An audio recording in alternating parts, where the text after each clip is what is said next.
Everything is sustained by the water and everything is originated in the water, यानी कि सब कुछ जल से कायम है और सब कुछ जल से ही उत्पन्न है। भारत आज दुनिया की सबसे पॉपुलस कंट्री है। जैसे जैसे पॉपुलेशन बढ़ी है वैसे वैसे पानी की डिमांड बढ़ रही है। 2030 तक एक्सपेक्टेड है कि भारत में जो वाटर डिमांड है वो डबल हो जाएगी। एंड इस वक्त भारत अपनी हिस्ट्री का सबसे वर्स्ट वाटर क्राइसिस को फेस कर रहा है। चाइना की बात करें तो चाइना दुनिया की सेकंड पॉपुलस कंट्री है, वहां पर भी पॉपुलेशन के साथ साथ वाटर की डिमांड बढ़ रही है। एंड इसी वजह से ब्रह्मपुत्र रिवर एक पॉइंट ऑफ कंटेंशन भी बना रहता है इंडिया और चाइना के बीच में। और अभी रिसेंटली चाइना ने अनाउंस किया है कि वो तिब्बत में दुनिया का सबसे बड़ा हाइड्रो इलेक्ट्रिक डैम बनाने जा रहे हैं। अब ये जो डैम बनेगा तिब्बत पर, और इससे पहले भी कई सारे डैम्स जो बने हैं वो जो ब्रह्मपुत्र रिवर पर डाउनस्ट्रीम कंट्रीज हैं, स्पेशली इंडिया और बांग्लादेश, वहां पर जो मिलियंस ऑफ लोग हैं जो अपनी लाइवलीहुड पर डिपेंडेंट हैं ब्रह्मपुत्र रिवर पर, उनको इंपैक्ट कर सकता है। तो ये जो मेजर डैम्स अनाउंस कर रहा है चाइना ओवर द ईयर्स, ठीक है, जो अभी अनाउंस हुआ है लार्जेस्ट हाइड्रोइलेक्ट्रिक डैम, उससे पहले 3 जॉर्ज डैम, ये सब जो डैम है किस तरीके से ये भारत और चाइना के बीच में नियर फ्यूचर में एक वाटर वॉर की शुरुआत कर सकते हैं, आज इसको हम डिकोड करने की कोशिश करेंगे बहुत ही आसान भाषा में। नमस्कार दोस्तों, मेरा नाम Rishabh Singh and you are watching current affairs part by day 247। इसी तरीके के एनालिसिस आपको चैनल पर मिलती है तो चैनल को सब्सक्राइब जरूर कर लीजिएगा। So the latest news is China approved construction of world's largest hydropower dam in Tibet. The dam will be located in the lower reaches of the Yarlung Zangbo River, could produce 300 billion kilowatt hours of electricity annually. पूरे साल में expected है कि ये जो dam बनेगा, इतना बड़ा जो डैम बनेगा, वो 300 बिलियन किलोवाट आवर्स की इलेक्ट्रिसिटी जो है वो पूरे साल में जनरेट कर लेगा। अगर इस प्रोजेक्ट की कॉस्टिंग की बात करें तो एक्सपेक्टेड है कि ये जो है 137 बिलियन डॉलर से ज्यादा जो है इसमें अमाउंट लग सकता है। ये 137 बिलियन अभी रफली बताया गया है। एक्सपेक्टेड है कि ये जो अमाउंट है ये और ज्यादा बढ़ सकता है।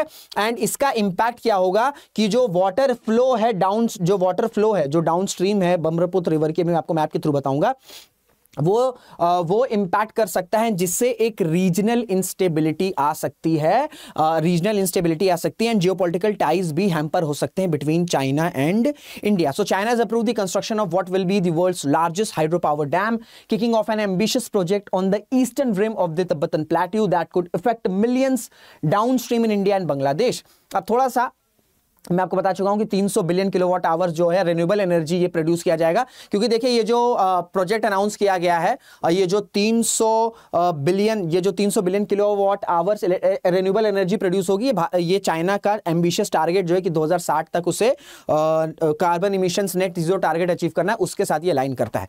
अब देखिए ये आपको ब्रह्मपुत्र रिवर है, ये आपको जस्ट अ सेकंड, मैं कलर चेंज कर लूं, जस्ट अ सेकंड। हाँ, तो ये आपको ब्रह्मपुत्र नदी दिख रही है, ठीक है। ये ओरिजिनेट होता है सैंगपो, ये जो ब्रह्मपुत्र नदी है ये ओरिजिनेट होती है तिब्बत में और वहां पर इसको सैंगपो रिवर बोला जाता है।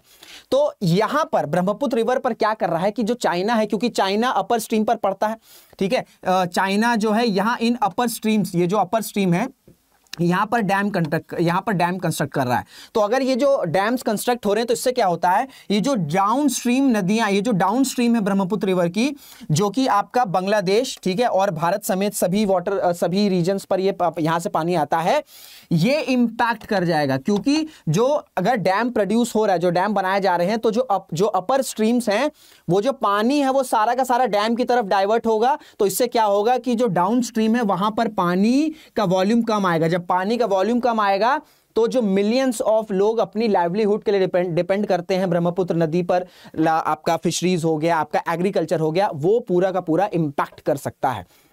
तो चाइना का एम्बिशन ये है कि ब्रह्मपुत्र रिवर पर बड़े बड़े डैम्स बनाए जाएं और ये जो अपर स्ट्रीम वाटर है इसको यूटिलाइज किया जा सके, एंड फिर इंडिया और जो बांग्लादेश है, जो डाउन स्ट्रीम कंट्रीज हैं, वहां तक पानी का वॉल्यूम कम पहुंचेगा। जब वहां पर पानी वॉल्यूम कम पहुंचेगा, पानी का वॉल्यूम, ब्रह्मपुत्र रिवर का वॉल्यूम कम पहुंचेगा, तो वहां पर जो लोग हैं उनकी लाइवलीहुड इंपैक्ट होगी। जब वो लाइवलीहुड इंपैक्ट होगी तो इससे क्या होगा, इससे एक रीजनल इंस्टेबिलिटी आ सकता है। क्योंकि इंडिया ने कंटिन्यूसली कंसर्न दिखाया है, प्रोटेस्ट भी किया है कि जो डैम्स पर बनाए जा रहे हैं ब्रह्मपुत्र रिवर के अपर स्ट्रीम रिवर पर, ठीक है, उससे भारत में जो मिलियंस, जो लाखों लोग हैं, उनकी लाइवलीहुड इंपैक्ट कर सकती है। इसी वजह से अगर चाइना इस तरीके के डैम्स बनाता चला जाएगा तो ये एक बड़े क्राइसिस में बदल सकता है। क्योंकि ये जो अभी ऑफिशियल अनाउंसमेंट हुई है इस पर भी भारत ने ये बोला है कि ये जो प्रोजेक्ट है ये जियोपॉलिटिकल टाइज को इंपैक्ट करेगा बिटवीन चाइना एंड इंडिया,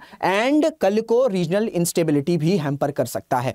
अब देखिए, जैसे मैं आपको बताया कि जो प्रोजेक्ट होने वाला है, जो लार्जेस्ट हाइड्रोइलेक्ट्रिक डैम है, ये चाइना के एम्बिशन, जो कि 2060 तक उसका टारगेट है कि carbon emission, net carbon emission तक पहुंच जाए, उसके साथ अलाइन करता है। एंड चाइना का सबसे इंपॉर्टेंट सोर्स ये है कि वो जो तिब्बत वाटर है, जो तिब्बतन प्लेटू है, जिसे वाटर टावर ऑफ एशिया बोला जाता है। ठीक है, वाटर टावर ऑफ एशिया क्यों बोला जाता है अभी मैं आपको बताऊंगा।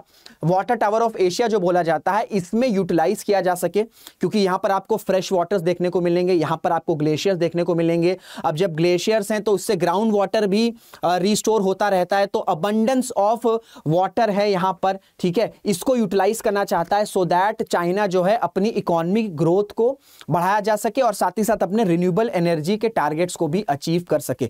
तो ये इसके साथ अलाइन करता है। अब तिब्बत को वाटर टावर ऑफ एशिया क्यों कहा जाता है, जैसे मैंने आपको बताया कि यहां पर आपको दुनिया के second largest store of frozen water मिल जाएंगे। सबसे ज्यादा आपको कहां मिलेंगे, ग्लेशियर्स कहां देखने को मिलते हैं, सबसे ज्यादा ग्लेशियर्स आपको देखने को मिलते हैं पोलार रीजन्स में। पोलार रीजन्स के बाद सबसे ज्यादा ग्लेशियर्स आपको कहां देखने को मिलते हैं, सबसे ज्यादा ग्लेशियर्स आपको देखने को मिलते हैं तिब्बत में। इसी वजह से अब ये जो ग्लेशियर्स हैं, तो जब ग्लेशियर्स मेल्ट होंगे तो क्या होगा, जब ग्लेशियर्स मेल्ट होंगे तो वो वाटर को फीड करेंगे। इसी वजह से अगर हम ब्रह्मपुत्र रिवर की बात करें, हम मेकोंग रिवर की बात करें, हम इंडस रिवर की बात करें, इन सब में ये सब जो रिवर्स हैं ये तिब्बत से ओरिजिनेट होती हैं। क्यों? क्योंकि ग्लेशियर्स जो है यहाँ पर अच्छा खासे अबंडेंट में है और ये इन वाटर का सोर्स बनता है।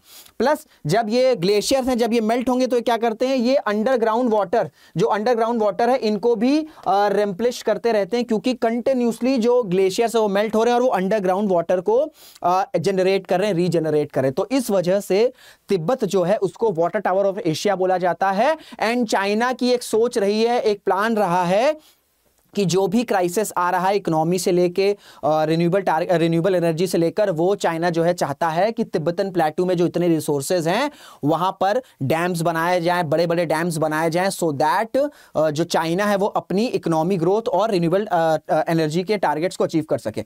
अब देखिए, ये जो अनाउंसमेंट हुई है, ये एक्सपेक्टेड है कि $34.83 बिलियन जो है इसमें पास कर जाएगा। एंड इससे पहले जो लार्जेस्ट डैम था ना, 3 जॉर्ज डैम, इससे पहले जो लार्जेस्ट डैम बनाया था चाइना ने वो था 3 जॉर्ज डैम, और इससे भी बड़ा डैम अब बनाने जा रहा है और अनाउंस कर दिया। ये आपको मेरे पीछे फिगर दिख रहा है, ये आपको 3 जॉर्ज डैम का रिवर दिख रहा है। देख सकते हैं कि कितना ज्यादा ये डैम बड़ा है एंड किस तरीके से जो वाटर है उसको ये यूटिलाइज कर रहा है। तो जब इतना सारा पानी ये डैम में ही चला जाएगा तो जो डाउन स्ट्रीम कंट्री है वहां तक जो वॉल्यूम है, जैसे मैंने आपको बताया कि वो वॉल्यूम कम पहुंचेगा। तो जब वॉल्यूम कम पहुंचेगा तो जो मिलियंस ऑफ लाइवलीहुड जो डिपेंडेंट हैं वो इंपैक्ट कर जाएगा, एंड इस वजह से रीजन में इंस्टेबिलिटी आ सकती है।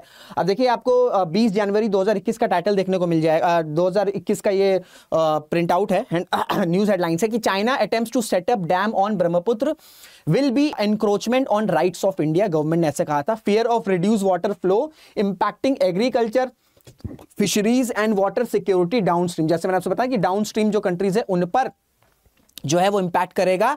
क्यों? क्योंकि पोटेंशियल फ्लडिंग आ सकती है, क्योंकि भाई इतना ज्यादा अगर पानी यूटिलाइज हो रहा है डैम में तो हो सकता है कि फ्लडिंग आ जाए, या तो पूरा का पूरा पानी यूटिलाइज हो जाएगा तो क्या हो जाएगा, पूरा का पूरा एरिया ही ड्रॉट भर जाएगा। दोनों ही कंडीशन में अगर फ्लड आता है या ड्रॉट होता है तो जो डाउनस्ट्रीम कंट्रीज हैं, स्पेशली जो इंडिया है, उस पर इंपैक्ट करने वाला है।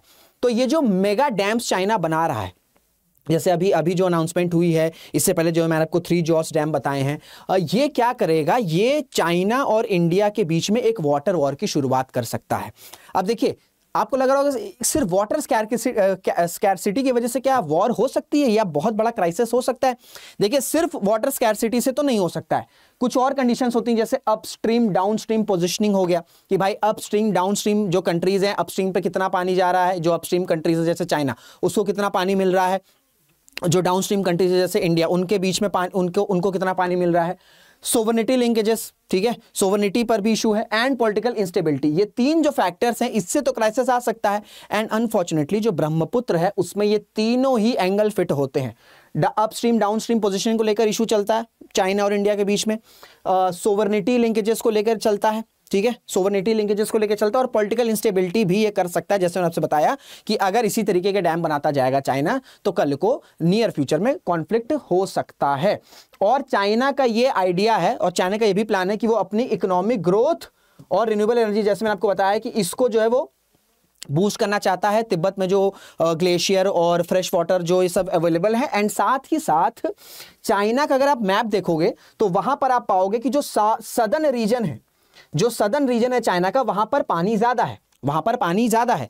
लेकिन जो नॉर्दर्न रीजन है चाइना का, वहां पर पानी कम है। लेकिन जैसे जैसे पॉल्यूशन, जैसे जैसे पॉपुलेशन बढ़ रही है, वैसे वैसे नॉर्दर्न रीजन में इश्यूज आ रहे हैं पानी के। तो चाइना का एक प्लान है जो कि 1950 से ही ये प्लान चल रहा है, माओ जेडोंग के टाइम से ही जो है इस पर बात करी गई थी कि हम नॉर्दर्न चाइना और सदर्न चाइना को लिंक कर लेंगे, ठीक है, नॉर्दर्न चाइना और सदर्न चाइना को लिंक कर लेंगे, सो दैट जो एक्सेस वाटर है सदर्न रीजन में वो नॉर्दर्न रीजन तक पहुंच जाएगा, एंड वाटर की जो इश्यूज हैं नॉर्दर्न चाइना में वो रिजॉल्व हो सकता है। तो इसी वजह से ये सब कुछ ऐसे रीजंस हैं जिनकी वजह से जो है ये क्राइसिस बन सकता है, ठीक है। अब देखिए, ये जो अभी अनाउंस किया गया हाइड्रोइलेक्ट्रिक डैम, इसमें एक्सपेक्टेड है कि जो 3 जॉर्ज डैम है, जो इससे पहले अभी तक का लार्जेस्ट डैम है, उसके कंपेयर में ये जो डैम बनेगा ये 3 टाइम्स ज्यादा हाइड्रो इलेक्ट्रिक पावर जनरेट करने वाला है। तो अगर 3 टाइम्स ज्यादा हाइड्रो इलेक्ट्रिक पावर जनरेट करेगा तो उतनी ही अमाउंट में वाटर भी ये जो डैम है ये यूटिलाइज करेगा। तो जितना ज्यादा ये डैम वाटर को यूटिलाइज करेगा, उतना ज्यादा ही जो डाउन स्ट्रीम है वहां पर पानी जो है वो कम पहुंचेगा, और उतना ही ज्यादा फिर जो क्राइसिस है वो बढ़ सकता है, ठीक है, उतना जो क्राइसिस है वो बढ़ सकता है। और बहुत से जो एकेडमिक्स है उनका ये मानना है कि जो चाइना है वो अपनी इकोनॉमिक ग्रोथ और एनर्जी सिक्योरिटी को फुलफिल करने के लिए तिब्बत में ये जो वाटर्स निकल रही हैं, जो नदियां हैं, ठीक है, जो ग्लेशियर्स है, उनको यूटिलाइज करना चाहता है, सो दैट इन सब इश्यूज को रिजॉल्व कर सके, जो मैं आपको पहले भी बता चुका हूं। और इसी वजह से ये फेमस लाइन भी बोली गई है कि everything is sustained by water and everything originated in the water. अब देखिए, जैसे जैसे भारत और चाइना में पॉपुलेशन बढ़ रही है, वैसे वैसे इनकी जो पानी की डिमांड है वो भी बढ़ रही है। जैसे अगर मैं आपसे डेटा की बात करूं तो 20% की जो पॉपुलेशन है वो चाइना में रहती है, लेकिन इनके पास पानी कितना है, मात्र और मात्र 7%। इसमें भी इनकी जो मिनिस्ट्री, उनका ये कहना है कि आज की डेट में चाइना में जो पानी है वो खराब होता चला जा रहा है पॉल्यूशन की वजह से। देखिए, पॉल्यूशन सिर्फ इंडिया में ही नहीं है, पॉल्यूशन आपको चाइना, पाकिस्तान, इन सब देशों में भी देखने को मिल जाएगा। तो इसी वजह से चाइना की मिनिस्ट्री का यह कहना है कि जो 7% पानी है उसमें भी ठीक ठाक परसेंटेज जो पानी है वो पॉल्यूट हो चुका है, और वो बेसिक नेसेसिटीज के लिए काम नहीं आने वाला है, ठीक है। तो यहां पर आप डिमांड देख सकते हैं।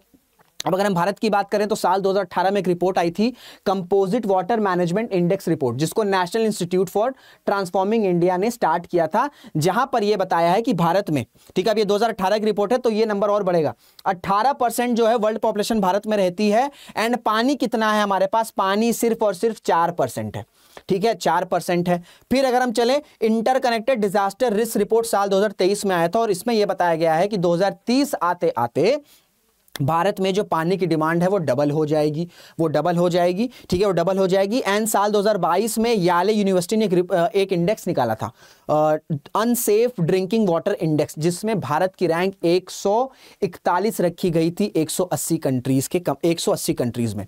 तो ऑलरेडी चाइना और इंडिया में पॉपुलेशन बढ़ रही है, पानी का इशू है, और जो पानी है उसमें भी ठीक ठाक परसेंटेज जो है वो कंटैमिनेटेड वाटर है, वो पानी इस्तेमाल नहीं किया जा सकता है। तो जब इन दोनों देशों में पानी का क्राइसिस हो रहा है तो सोल्यूशन क्या निकल के आ रहा है, सोल्यूशन निकल के आ रहा है तिब्बतन प्लेट्यू।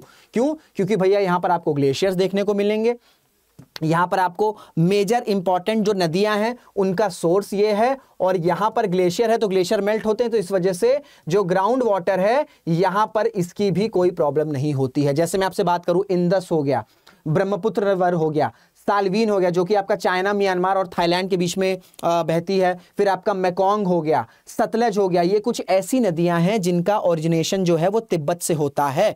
तो चाइना का सोच ये है कि इन सब नदियों को यूटिलाइज किया जा सके, इन सब नदियों के पानी को यूटिलाइज किया जा सके, सो दैट चाइना में जो पॉपुलेशन और वाटर के बीच में मिसमैच आ चुका है, इस मिसमैच को फिल किया जा सके। अब इसके बाद भले ही कोई और देश में क्राइसिस हो, उससे चाइना का कोई लेना देना नहीं है।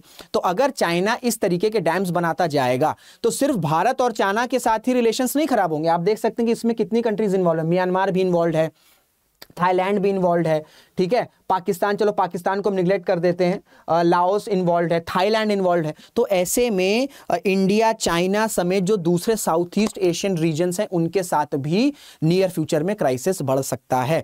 अब जैसे मैंने आपको बताया कि इसी के साथ साथ एक और एम्बिशियस प्लान है चाइना का, कि वो क्या कर रहा है, वो नॉर्थ और साउथ वाटर डाइवर्जन प्लान को प्रिपेयर कर रहा है, जिसकी शुरुआत 1952 में रखी गई थी एंड फॉर्मली इसको शुरुआत किया गया साल 2022 में, जिसके तहत जो साउथ की रिवर हैं, जो साउथ में नदियां बह रही हैं, वहां से 44.8 million cubic metres of water इसे डाइवर्ट किया जाएगा नॉर्दर्न रीजन में, नॉर्दर्न चाइना में, क्योंकि वहां पर वाटर का क्राइसिस आ रहा है, वाटर का क्राइसिस आ रहा है। इसके तहत जो है आपके 3 रूट्स बनाए जाएंगे, ईस्टर्न, सेंट्रल और वेस्टर्न में, जिससे जो हाई एल्टीट्यूड वाटर्स है वो आपका सदर्न रीजन से नॉर्दर्न चाइना तक पहुंच पाएगा।